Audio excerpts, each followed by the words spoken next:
Halo teman-teman sekalian, bagaimana kabarnya? Kalian pasti pernah dengar nama Majapahit kan? Kerajaan paling badass dalam sejarah Nusantara. Wilayahnya luas banget, kaya raya, dan ditakutin se-Asia Tenggara. Pokoknya, ini adalah the golden age-nya Indonesia. Tapi, pernah kepikiran nggak gimana ceritanya kerajaan segede gaban ini bisa puff, ambiar gitu aja? Runtuh, hancur, dan lenyap dari sejarah. Ini bukan proses yang pelan-pelan, tapi kayak kejatuhan meteor. Nah, ini yang jadi misteri ratusan tahun. Para sejarawan aja sampai sekarang masih debat panas. Apa Majapahit hancur gara-gara dikhianati dari dalam? Ada drama keluarga dan perang saudara yang bikin mereka hancur sendiri?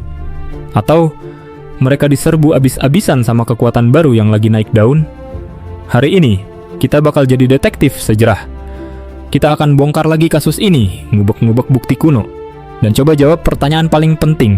Siapa sih sebenarnya yang bikin Majapahit KO?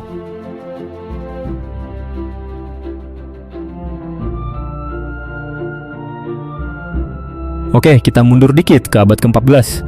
Di bawah duet maut Prabu Hayam Wuruk dan Mahapatih Gajah Mada, Majapahit itu lagi di puncak-puncaknya. Sumpah palapa. Mission accomplished. Mereka lagi jaya-jayanya. Tapi namanya juga kehidupan, gak ada yang abadi. Tahun 384, Gajah Mada meninggal. 25 tahun kemudian, Hayam Wuruk nyusul. Dua pilar utama kerajaan tumbang. Dan disinilah masalahnya dimulai. Kursi raja jadi rebutan. Jadi ada dua kubu utama. Di kubu barat ada Wikramawardhana, menantu Hayam Wuruk, yang sah jadi raja di pusat Majapahit. Terus di kubu timur ada Bure Wirabhumi, anak Hayam Wuruk dari Selir yang dikasih wilayah kekuasaan sendiri. Dua raja, dua istana, tapi cuma ada satu takhta. Nah, loh, bibit-bibit konflik udah kelihatan kan? Teori pertama ini, ceritanya kayak sinetron perebutan warisan, tapi levelnya kerajaan. Namanya Perang Paregreg. Artinya, perang yang nyicil, pelan-pelan tapi pasti, dan ngabisin segalanya. Menurut kitab kuno Pararaton, perang ini meledak 1404. Gara-garanya, gengsi dan kekuasaan. Kubu timur nggak mau tunduk sama kubu barat. Adu mulut, saling sindir, akhirnya ya udah perang. Dua kubu keluarga ini saling sikat selama 2 tahun. Puncaknya di tahun 1406. Pasukan kubu barat nyerbu abis-abisan. Bre Wirabhumi coba kabur naik perahu, tapi ketangkep. Dan yang paling brutal, kepalanya dipenggal, terus dibawa pulang ke ibu kota sebagai piala kemenangan. Gila kan? Perang sih selesai, tapi Majapahit udah bonyok parah. Daerah-daerah taklukan di luar Jawa pada mikir, wah pusat lagi kacau nih, mending kita merdeka aja.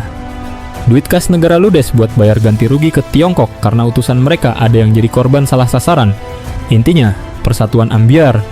Majapahit jadi kayak raksasa yang jalannya pincang. Jadi, apa mungkin mereka hancur karena bunuh diri pelan-pelan? Tapi tunggu dulu, ada teori lain yang lebih spicy. Teori ini bilang, pukulan terakhir yang bikin Majapahit KO itu datang dari kekuatan baru yang lagi meroket di pesisir utara Jawa, Kesultanan Demak. Menurut cerita-cerita Babat dan beberapa sejarawan, Raden Patah pendiri Demak itu ternyata anaknya raja terakhir Majapahit. Jadi ini ceritanya, anak nyerang bapaknya sendiri karena beda keyakinan.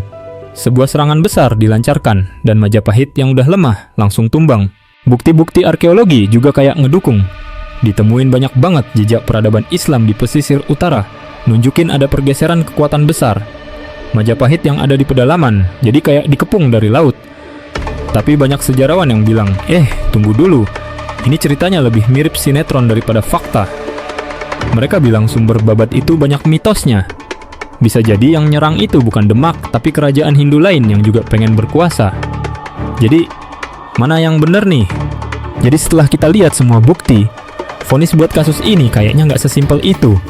Runtuhnya Majapahit itu bukan kerjaan satu orang atau satu peristiwa. Ini adalah keroyokan takdir. Coba bayangin, gini.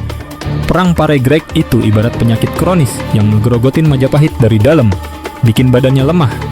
Kematian Gajah Mada dan Hayam Wuruk itu kayak sistem imunnya yang drop total. Nah, pas lagi lemah-lemahnya, muncullah virus baru yang super ganas dari luar, yaitu kekuatan kesultanan-kesultanan Islam kayak Demak dan Malaka yang ngubah total peta politik dan ekonomi. Jadi apa Demak yang menghancurin Majapahit? Mungkin. Tapi mereka nggak nyerang naga yang lagi perkasa. Mereka cuma ngedorong sebuah bangunan megah yang fondasinya udah goyang. Pukulan terakhirnya mungkin dari luar, tapi proses kematiannya udah dimulai dari dalam. Slogan Sirna Ilang Kertaning Bhumi jadi penutup riwayat sebuah kerajaan raksasa. Sebuah pelajaran mahal, bahwa kekuatan sebesar apapun bisa runtuh, bukan cuma karena pedang musuh, tapi juga karena perpecahan dari dalam dan roda waktu yang terus muter. Nah, itu dia investigasi kita hari ini. Gimana menurut kalian? Tim perang saudara atau tim invasi Demak? Atau kalian punya teori sendiri? Langsung aja ramein kolom komentar di bawah. Jangan lupa buat like, subscribe, dan nyalain loncengnya biar nggak ketinggalan kasus-kasus sejarah seru lainnya dari kita. Sampai jumpa!